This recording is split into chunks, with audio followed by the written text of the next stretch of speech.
లోక్సభ మాజీ speaker GMC Balayogi చిత్రపటానికి speaker Om Birla పూలమాలలు వేసి నివాళులర్పించారు.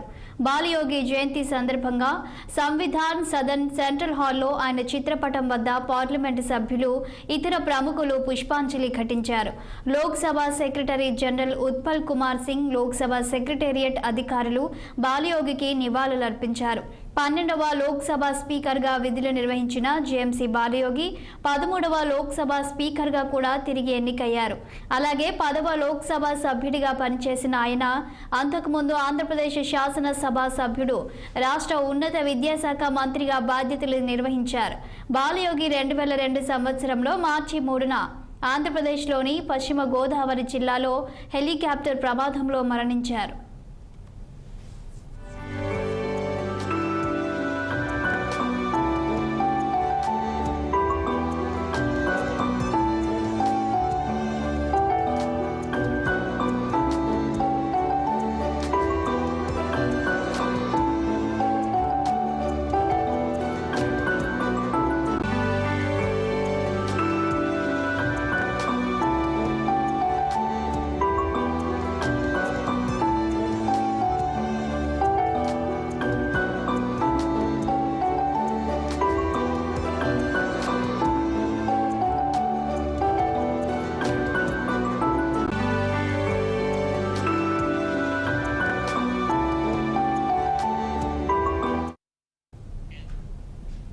సంగారెడ్డి జిల్లా మల్కాపూర్ చెరువులో